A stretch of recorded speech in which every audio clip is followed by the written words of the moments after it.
Bethlehem community ഉണ്ട്. ഇച്ചിരി late ആയി പോയി, ടിക്കറ്റ് കിട്ടാനില്ലായിരുന്നു. കാരണം ഇവിടെ മൊത്തം ഫുള്ളായിരുന്നു. നമുക്കറിയാം ഫസ്റ്റ് ഡേ തൊട്ട് ഇന്ന് ഹെവി പോസ്റ്റ് റിവ്യൂ ആയിരുന്നു ഫസ്റ്റ് ഷോ കഴിയുമ്പോൾ തൊട്ട്.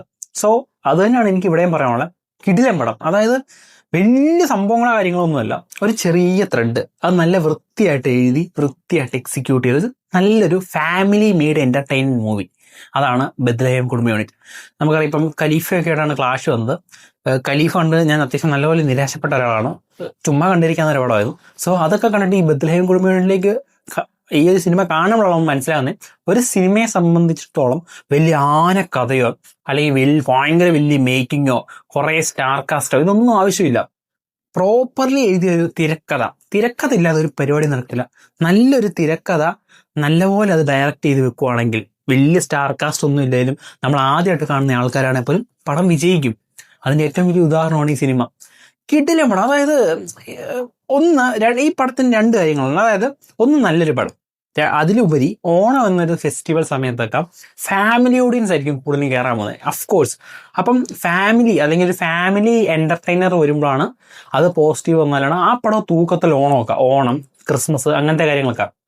സോ എൻ്റെ ഒരു അഭിപ്രായം ഈ ഓൺ ടൈമിലൊക്കെ ഫാമിലി എന്റർടൈനറിന് ഒരു മലയാളത്തിൽ വരുന്നത് അത്യാവശ്യം അല്ലെങ്കിൽ മാസ് മസാല എന്റർടൈൻ ഇപ്പൊ ഖലീഫ പോലത്തെ പടങ്ങൾ നല്ലതാണെങ്കിൽ അതും കയറും. എന്നാൽ പോലും ഫാമിലി എന്റർടൈനർ മൂവീസ് ആയിരിക്കും കൂടുതലും വിജയിക്കുക. സോ ഇവരുടെ ഒരു ടാക്ടിക്സ് കറക്റ്റ് ആയിരുന്നു. കറക്റ്റ് പ്രോപ്പർ ടൈമിൽ പ്രോപ്പർ പടം റിലീസ് ചെയ്തു. അത് എന്തായാലും ഹിറ്റായി. ഇനിയിപ്പം നാളെ സൺഡേ ആണ്, തിങ്കൾ ചൊവ്വ പിന്നെ ഓണം പരിപാടിയൊക്കെ ആയിട്ട് എന്തായാലും ഇഷ്ടം പോലെ ആൾക്കാർ വന്ന് കാണും. നാളെ തൊട്ട് ഇന്നോട്ടൊന്നും എനിക്ക് ഇപ്പൊ തന്നെ ടിക്കറ്റില്ല. ഞാൻ ഫ്രണ്ട് ചെയ്ത സിനിമ കണ്ടേ, ബട്ട് ഭയങ്കര എൻജോയ് ചെയ്തു. അതായത് ഈ സിനിമയുടെ സ്റ്റോറി എന്ന് പറഞ്ഞാൽ ഈ കാണുന്നതിൽ 90% പേർക്ക് ആ പടം റിലേറ്റ് ചെയ്യാൻ പറ്റും. അതായത് നമ്മുടെയൊക്കെ വീടിൻ്റെയൊക്കെ അടുത്തുള്ളൊരു നമ്മളൊക്കെ കണ്ടു മറന്ന ഒരാളുടെ ഒരു കഥ പോലെ ഫീൽ ചെയ്യും. എന്ന് പറഞ്ഞാൽ ആരെ കഥയില്ല, ഓരോ ലൈഫ് മൂമെന്റ്സ് ആണ്. നമ്മളൊക്കെ വളർന്നു വന്ന സാഹചര്യത്തിലൊക്കെ നമുക്കൊക്കെ എവിടെയെങ്കിലുമൊക്കെ റിലേറ്റ് ചെയ്യാൻ പറ്റുന്ന കുറെ കാര്യങ്ങളുള്ള സിനിമ. നമുക്ക് സിമ്പിളായിട്ട് പറയാം. അതായത് നമ്മളൊക്കെ അടുത്തുള്ളൊരു ചേട്ടൻ, അത്യാവശ്യം മെയിൻ ആയിട്ടുള്ളൊരു ചേട്ടൻ, അത്യാവശ്യം കമ്പനീസ് ഒക്കെ ഉള്ള എല്ലാ പരിപാടിയും ചെയ്യുന്നത്, അങ്ങനത്തെ ഒരു ചേട്ടന്റെ കുറെ കാര്യങ്ങൾ. അതായത് നമ്മളൊക്കെ നാട്ടിൻപുറത്തന്നെ ജീവിച്ചവരാണ്, ഉറപ്പായിട്ടും ഇങ്ങനത്തെ ഒരാളെ കണ്ടിട്ടുണ്ടാവും അല്ലെങ്കിൽ ഇങ്ങനത്തെ ഒരു സിറ്റുവേഷനിലൂടെ കടന്നു പോയിട്ടുണ്ടാവും. സോ അതുകൊണ്ട് നമുക്ക് റിലേറ്റ് ചെയ്യാൻ പറ്റും. പിന്നെ ഇവരുടെ ഇന്റർവ്യൂ പരിപാടി തന്നെ നല്ല ഇഷ്ടമാണ്. പ്രൊമോഷൻ പരിപാടി, അതായത് വല്ല ചാനലിലൊന്നും പോയി ഇന്റർവ്യൂ കൊടുക്കാതെ ഇവർ തന്നെ ഒരു സെറ്റാക്കി കുറെ ഓണക്കളികളും പരിപാടിയൊക്കെ ആയിട്ട് ഒരു ഇന്റർവ്യൂ പരിപാടിയൊക്കെ സെറ്റ് ചെയ്തായിരുന്നു. അത് നല്ല രസമുണ്ടായിരുന്നു. അതിനകത്ത് നിന്ന് ഇവർ പറഞ്ഞ കാര്യങ്ങളുണ്ട്. ഇതിനകത്തെ കോമഡിയും പരിപാടി എന്നൊക്കെ പറഞ്ഞാൽ ഭയങ്കര വൾഗറിറ്റിയോ പരിപാടി ഒന്നുമില്ല, അല്ലെങ്കിൽ ഡബിൾ മീനിങ് പരിപാടി ഒന്നും ഇല്ലാതെ എൻജോയ് ചെയ്യാൻ പറ്റും. അതായത് കാണുന്ന എല്ലാവർക്കും ഭയങ്കര എൻജോയ് ചെയ്ത് നമുക്ക് ചിരിച്ച് സന്തോഷം അങ്ങനെ ആസ്വദിക്കാൻ പറ്റുന്ന കോമഡികളാണ് ഈ പടത്തിൽ. സോ അത് കറക്റ്റായിട്ട് ആ സിനിമ വന്നിട്ടുണ്ട്. അതുകൊണ്ട് നമുക്ക് ഭയങ്കര ലൈറ്റ് ഹാർട്ടായിട്ട് എടുത്ത് ഭയങ്കര പടം കണ്ട് എന്താ പറയുക, നമ്മളൊരു പടം കണ്ട് ഭയങ്കര ആദ്യം തൊട്ട് ഇങ്ങനെ ലൈറ്റ് ഹാർട്ട് പുഞ്ചിരിച്ച് സന്തോഷമൊക്കെ തോന്നി ആ മൂമെന്റ്സിൽ കൂടെ നമ്മൾ കടന്നുപോയി അവസാനം പടം തീരുമ്പോൾ ആ സന്തോഷത്തോടെ ചിരിച്ച് തിയേറ്ററിൽ നിന്ന് ഇറങ്ങി പോരാൻ ആഗ്രഹമുണ്ടെങ്കിൽ തീർച്ചയായിട്ടും പോയി കാണാൻ പറ്റുന്ന പടം. സോ ആഫ്റ്റർ ഓൾ നമ്മൾ ഇത് തന്നെ ആലോചിക്കുന്നത്, ഒരു നല്ല പടം നമുക്കൊക്കെ ചിരിച്ച് സന്തോഷം കാണാൻ പറ്റുന്ന നല്ല പടമാണ് നമ്മളൊക്കെ എക്സ്പെക്ട് ചെയ്യുന്നത്. സോ ആ ഒരു എക്സ്പെക്ടേഷനെ കംപ്ലീറ്റ്ലി സാറ്റിസ്ഫൈ ചെയ്യുന്ന സിനിമയാണ് ബെത്ലഹേം കമ്മ്യൂണിറ്റി. പിന്നെ മോർ ഓവർ ഇതിനകത്ത് നിവിൻ പോളി, നമുക്കറിയാം പുള്ളിയുടെ ഒരു എന്താ പറയുക സ്ലീപ്പർ സെൽസ് ഉണ്ട്. അതായത് ഉറങ്ങിക്കിടക്കുന്ന സ്ലീപ്പർ സെൽസ്. പുള്ളിയുടെ ഒരു പടം പോസിറ്റീവ് ആയി കഴിഞ്ഞാൽ അല്ലെങ്കിൽ ഒരു പോസിറ്റീവ് റെസ്പോൺസ് കിട്ടി കഴിഞ്ഞാൽ ആ പടം കത്തിക്കയറും. അതിന് ഏറ്റവും വലിയ എക്സാമ്പിളാണ് ഇപ്പം സർവമായ എന്ന് പറഞ്ഞ പടം. അതായത് അതിന് തൊട്ട് മുമ്പുള്ള കുറേ ഡൗൺഫാൾ ആയിട്ട് കുറേ മൂവീസ് പൊട്ടിപ്പോവുകയും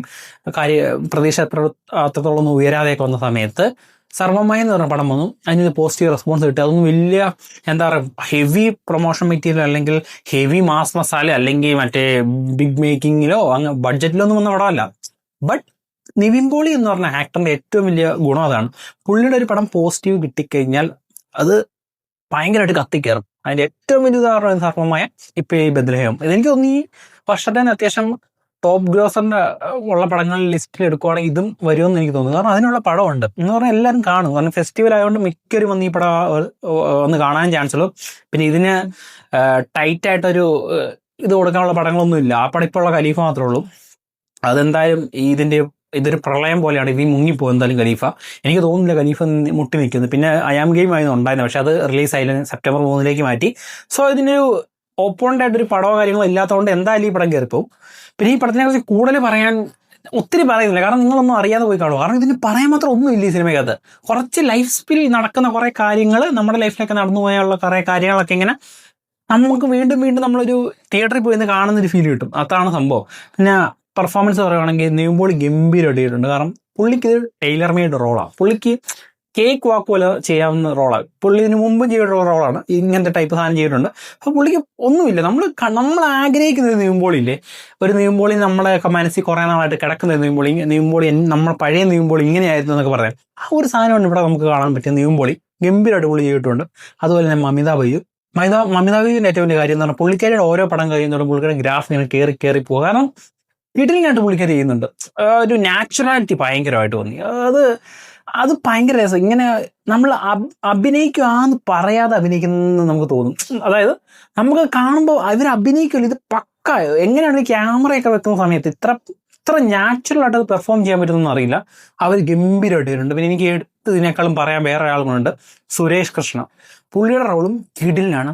അത് ഞാൻ പലപ്പോഴും പല റിവ്യൂസിലും നിങ്ങളോട് പറഞ്ഞിട്ടുണ്ട്. അതായത് ഈ പണ്ടൊക്കെ പഴയ സമയത്തൊക്കെ കുറേ വർഷങ്ങൾക്ക് മുമ്പൊക്കെ വില്ലന്മാരായിട്ട് അഭിനയിച്ച കുറേ ആൾക്കാരുണ്ട്, അല്ലെങ്കിൽ മറ്റേ നെഗറ്റീവ് റോൾസും അല്ലെ വില്ലന്മാരുടെ സൈഡായിട്ട് അങ്ങനത്തെ കുറേ ആൾക്കാരൊക്കെ ഇപ്പം ക്യാരക്ടർ റോൾ ചെയ്യുമ്പോൾ വരുന്നൊരു ഡിഫറൻസ് ഉണ്ട്. ഫോർ എക്സാമ്പിൾ ഇപ്പോൾ സുരേഷ് കൃഷ്ണ, ബാബുരാജ്, ഭീമൻ രഘു, നമ്മളെ ഇന്ദ്രൻസ്. കാരണം ഇന്ദ്രൻസ് എന്നൊക്കെ പറഞ്ഞാൽ പണ്ട് കോമഡി മാത്രം ചെയ്യാനുള്ളൂ, അല്ലെങ്കിൽ വേറെ റോളും ചെയ്യാനില്ലായിരുന്നു. പുള്ളിയൊക്കെ ഇപ്പോൾ ക്യാരക്ടർ റോൾ ചെയ്ത് കഴിഞ്ഞപ്പോൾ ഏത് ലെവലിലേക്ക് നിൽക്കുന്നത്, അവരൊക്കെ ടൈമേ മാറി.